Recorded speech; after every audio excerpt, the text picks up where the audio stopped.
hati kita. Itulah saya kira antara lain hakikat dari puisi yang kita bincangkan hari ini.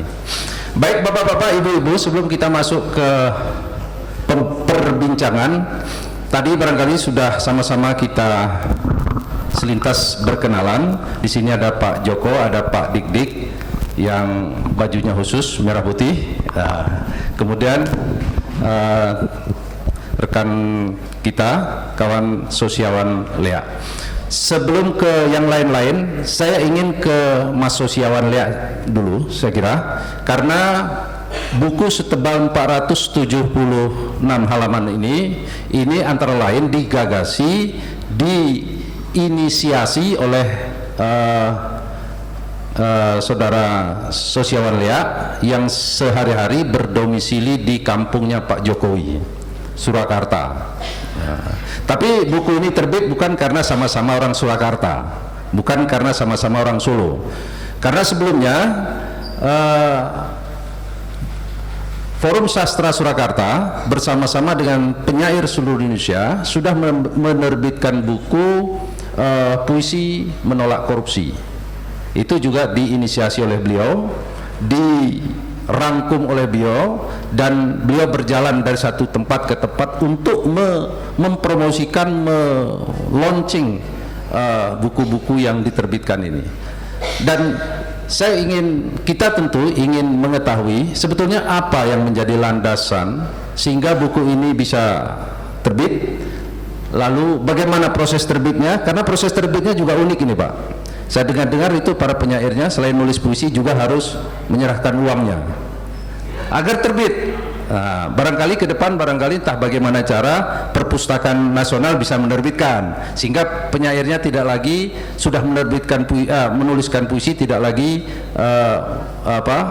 menanggulangi biaya cetak. Selama ini enggak, ini biaya cetak ditanggulangi, puisinya ditulis lalu disebarkan sendiri dan berjalan dengan biaya sendiri.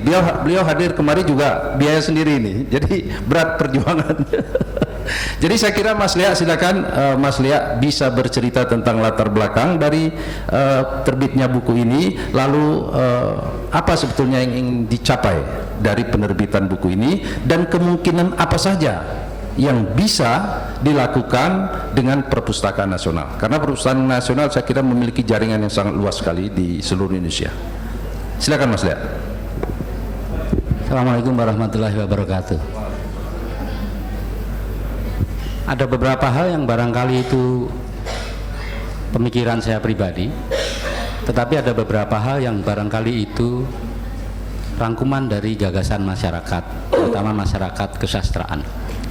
Dari saya pribadi, saya ingin menunjukkan bahwa tidak setiap media transformasi sosial lahir itu negara hadir. Itu yang paling penting. Tidak setiap kali transformasi sosial medianya muncul negara hadir. Termasuk yang diceritakan Mas Fikar itu tadi sebenarnya salah satu kegeraman saya terhadap negara. Di puisi menolak korupsi jilid 1 sampai jilid 3, 4 buku itu tidak ada bekas negara sama sekali di sana. Nanti akan terbit puisi menolak korupsi jilid 4. Itu semacam menganalogi atau semacam menyusun ensiklopedia, tetapi ala puisi, ala sastra.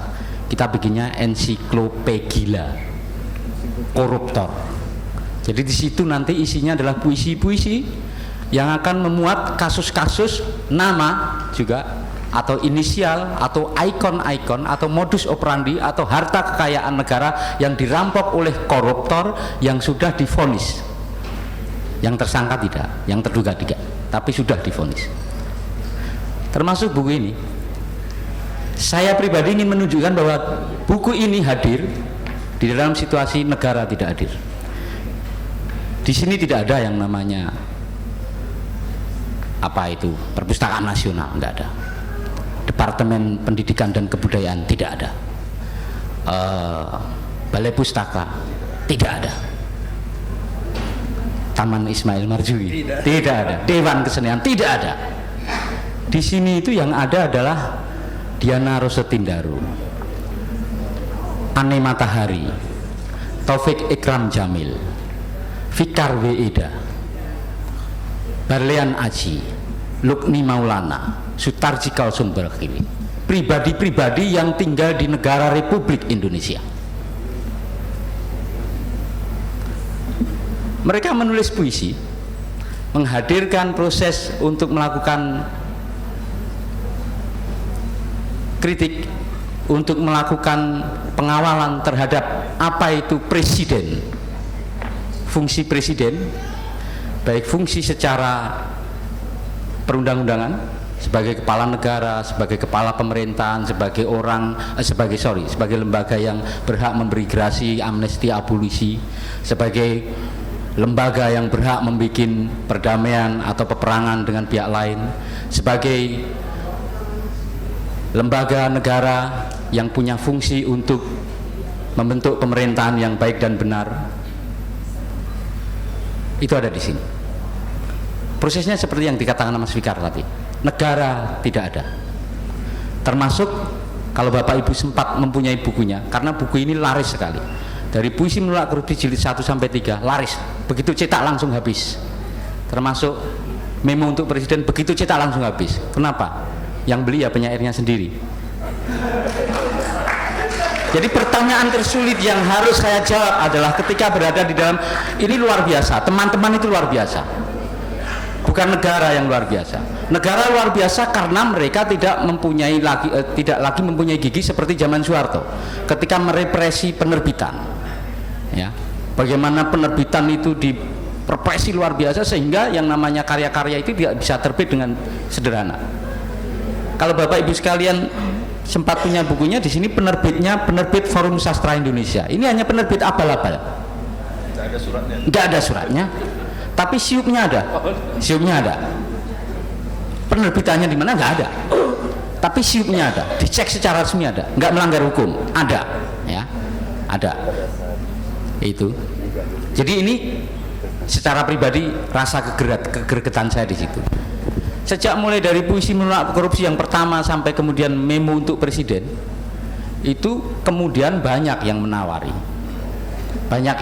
untuk menerbitkan dan lain sebagainya. Tapi pertanyaannya adalah, mampukah penerbitan-penerbitan seperti itu menjadi media transformasi sosial yang jujur?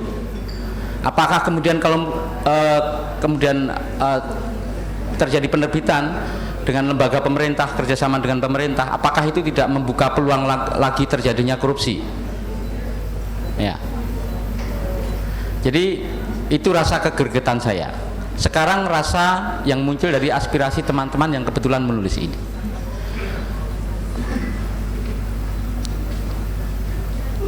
Di dalam situasi kesusastraan Indonesia yang mengadopsi karya kesusastraan Barat, ada beberapa hal yang tidak match dengan situasi sosial politik di Indonesia. Di dalam peta perpuisian Indonesia, peta kesusastraan Indonesia, tema-tema karya-karya sastra dengan tema seperti ini tidak layak jual, tidak adiluhung kalau orang Jawa. Itu bukan puisi, itu tidak indah. Keindahannya terletak pada metafor-metafor yang jauh dari realitas masyarakat yang ada. Saya menangkap bahwa aspirasi ke penyair Indonesia sebenarnya tidak seperti itu. Terbukti sekarang sudah terbit 4 buku yang temanya adalah tema kritik sosial, tema-tema yang dekat, yang sehari-hari kita lihat di televisi, Pak. Nah, pertanyaannya adalah, kenapa tidak ada buku semacam ini yang bertema narkoba? Saya bersyukur, karena memang tidak ada sastrawan Indonesia yang paham soal narkoba. Saya tadi di luar sempat ditawari ini, jadi mensikapi ini sebagai gerakan, Pak. Ini bukan tidak bisa sebagai proyek. Tadi sempat diomongin siapa saya tahu, Mas Lia, kalau ada tawaran untuk membuat buku seperti ini yang temanya narkoba, bisa enggak? Saya pribadi menjawab, saya enggak bisa. Ini gerakan, bukan top down, bukan proyek. Maaf ya Pak, kalau saya menerjemahkan itu. Jadi ini gerakan itu munculnya dari masyarakat, Bukan saya memang koordinator, tetapi sebagaimana penerbitan ini saya itu koordinator abal-abal. Kenapa koordinator abal-abal? Karena saya itu hanya bertugas memprovokasi kawan-kawan, merayu kawan-kawan, termasuk nungguin kawan-kawan penyair-penyair hebat itu sampai akhirnya mereka bertekuk lutut kepada saya dan mau mengirim puisi soal korupsi, mau mengirim puisi soal memo untuk presiden, termasuk Bang Taufik Ikram Jamil. Anda buka Google, itu bukan penyair ecek-ecek, itu bukan penyair abal-abal kayak koordinatornya, enggak. Saya tahu namanya itu sejak saya sekolah SMA. Taufik Ikram Jamil, mantan wartawan Kompas yang keluar karena ideologinya, sampai sekarang menulis puisi. Bagaimana puisi-puisinya sangat luar biasa. Jadi ini kita harus menghadapinya sebagai gerakan. Gerakan itu muncul di masyarakat. Kenapa gerakan yang muncul di masyarakat rata-rata negara tidak hadir? Karena rata-rata negara, fungsi-fungsi yang mengampu peran negara ini tidak hadir di masyarakat, Pak. Sampai yang nggak pernah hadir, perpustakaan nggak pernah hadir. Buktinya apa? Ini, ya kan? Buktinya ini. Kemudian kalau ada kemudian program-program penerbitan yang dari atas nggak pernah bisa meledak menjadi gerakan seperti ini. Saya juga heran, Pak. Yang namanya roadshow puisi menolak korupsi itu sampai sekarang sudah 27 kota se-Indonesia.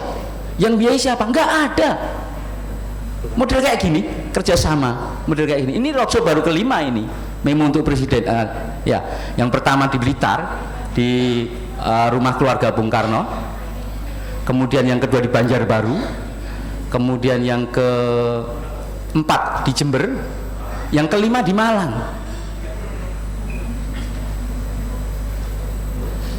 Ada nggak katakanlah penerbitan perpustakaan atau program perpustakaan yang tanpa uang bisa jalan?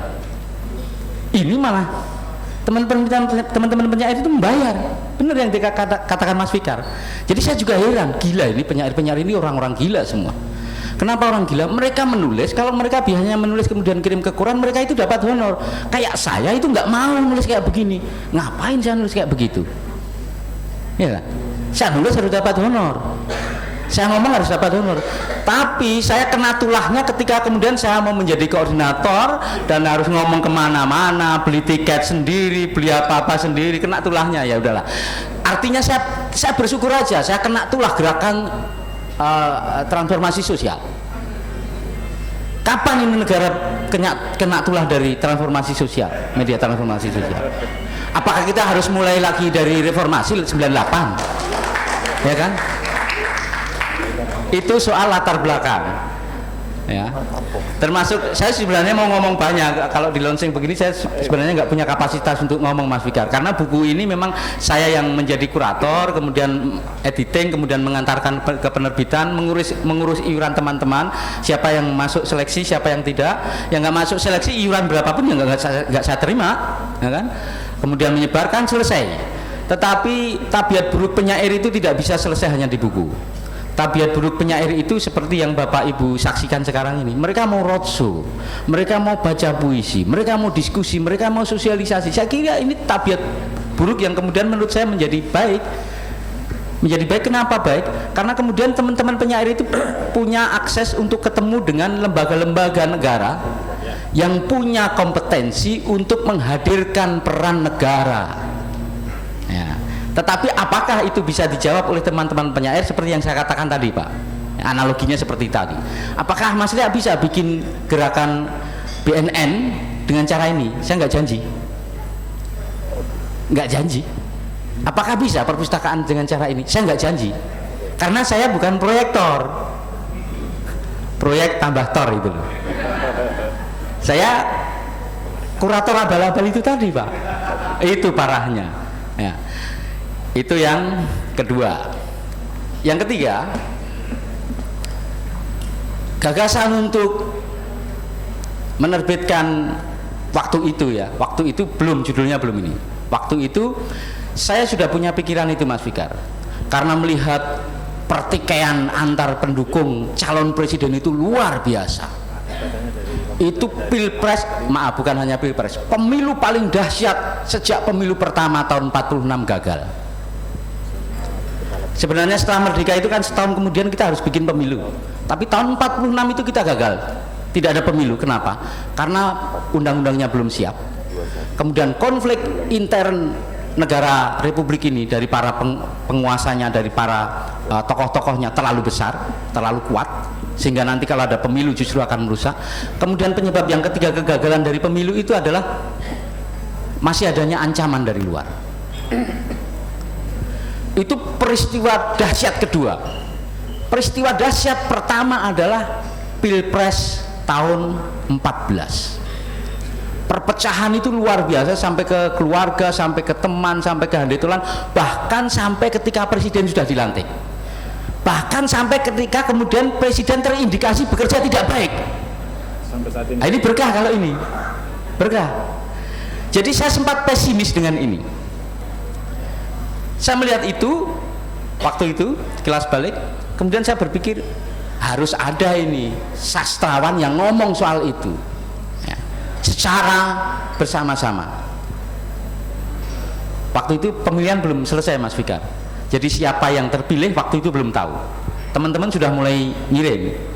Kemudian naskah sudah terseleksi, baru dilantik presiden. Jadi yang di sana itu masih ada, maaf, puisi soal Capres Prabowo, ada juga puisi soal Capres Jokowi, ada juga puisi soal presiden, konsep presiden secara undang-undang, ya. Tetapi meskipun saya itu kurator abal-abal kan, tapi sakti. Anda baca itu di situ. Anda baca di situ. Apakah ada kata Prabowo? Tidak ada. Tetapi apakah ada personifikasi di dalam puisi itu yang mengarah ke Prabowo? Ada. Apakah ada kata Jokowi di situ? Ada. Ada 5 puisi yang memakai judul dengan kata Jokowi. Ada 55 puisi yang memakai judul presiden. Tidak salah tak? Ketika kemudian yang terpilih adalah presiden, namanya Jokowi. Jadi di buku ini ngomong soal satu, presiden menurut undang-undang. Kemudian yang kedua ngomong soal presiden Jokowi itu sebelum jadi presiden. Isinya juga tentang itu, tentang harapan masyarakat bagaimana dia tidak berubah. Sekarang apakah berubah atau tidak, saya tidak tahu. Saya kan orang Solo, Pak. Yang saya tahu kan ojo imbas imbis, ojo lidaliti. Imbas imbis itu gini loh, Pak. Lidaliti itu kesana kemari. Yang saya tahu itu, apakah Jokowi itu saya nggak tahu. Yang tahu teman-teman ini justru. Jadi kalau panjenengan baca buku ini, panjenengan akan dapatkan itu, bahwa puisi ini ngomong soal lembaga kepresidenan yang harusnya sesuai dengan undang-undang. Satu. Kemudian yang kedua, ngomong soal presiden yang sesuai dengan janji-janji mereka. Jadi ada yang namanya nawacita itu di sini ada. Terutama yang paling kenceng adalah nawacita ketiga dan keempat. Apa itu ketiga dan keempat? Pemerintahan yang bersih dan berwibawa, demokratis. Kemudian yang keempat, yang anti korupsi. Ada ini di sini. Diancam betul, namanya memo untuk presiden. Memo itu adalah sesuatu secari kertas atau pesan singkat yang diberikan dari atasan ke bawahan. Atasannya presiden siapa? Rakyat. Teman-teman penyair itu siapa? Rakyat. Makanya judulnya memo. Isinya tentang itu, Pak. Dari 196 penyair itu sekitar 50-an penyair perempuan, sisanya penyair laki-laki, ya. Itu dari sekitar 250-an pengirim puisi kita seleksi, dan seleksinya tidak bisa disogok. Ada beberapa penyair yang udah ngirim uang duluan, justru nggak saya terima karena udah mulai nyogok ini, korupsi ini, ya kan? Ada, ya Mas Mono, ada. Saya kembalikan, Mas Mono saya kembalikan. Saya nggak tahu dimuat atau nggak, Mas, di sini, Mas. Nggak dimuat. Tetap teman datang. Karena roadshow dengan buku ini beda. Buku ini fungsinya adalah mendokumenter karya teman-teman di dalam wilayah kesusastraan tercetak. Roadshow ini adalah dukungan mental kawan-kawan. Jadi di sini itu kumpul, Pak. Tidak ada yang sakit hati. Baik yang puisinya masuk, baik yang tidak masuk, termasuk yang tidak ngirim datang. Mbak Lili nggak ngirim. Kenapa? Terlambat. datang, dan kita sama ini, satu mentalnya sama ini. Ya. Seperti itu yang ada di dalam gerakan. Kenapa kita ngomongnya ini gerakan? Agak sulit Pak kalau di program atau di proyek, agak sulit. Maaf kalau bahasa saya agak kasar karena memang saya orang abal-abal Pak. Nah, kalau definisi saya itu, kalau proyek itu intinya adalah dari atas ke bawah, kemudian proyek jalan atau enggak saya nggak tahu. Tapi kalau ini nggak jalan Pak, saya diantemin orang se-Indonesia Pak. 196 orang akan tahu kalau saya nggak jalan, saya nggak jujur, saya brengsek tahu. Kenapa? Kita pakai kemajuan IT. Jadi seluruh informasi bisa dibuka. Ada grup Facebook namanya Memo untuk Presiden, dan ada grup Facebook namanya Puisi Menolak Korupsi. Di situ tuh tahu siapa iuran berapa, puisinya siapa masuk berapa, siapa yang nggak masuk, siapa yang masuk. Terakhir bahkan siapa yang deadline-nya telat, merayu ada. Saya ungkap di situ, saya unggah. Jadi nama ini Anda terlambat. Jadi puisinya nggak saya seleksi. Anda di Memo untuk Presiden, ini dasarnya Pak. Jangankan Bapak, jangankan perpustakaan, jangankan yang lain-lain. Orang penyair, penulis Memo untuk Presiden ada 25 orang lebih yang nggak kebagian buku. Saya unggah. Kenapa? Kalian terlambat membayar iuran. Jadi bagaimana? Ya nggak usah bayar. Loh, kami gimana? Ya nggak usah bayar. Kalau mau dapatkan buku nggak bisa cetak lagi. Cetak gimana? Uangnya dari mana? Kalau mau cetak buku dengan harga yang murah seperti ini harus banyak orang. Kalian iuran sebesar itu. Jadi fungsinya iuran itu karena sistem produksi itu yang tidak bisa kita jangkau Pak. Negara itu punya kemampuan untuk hadir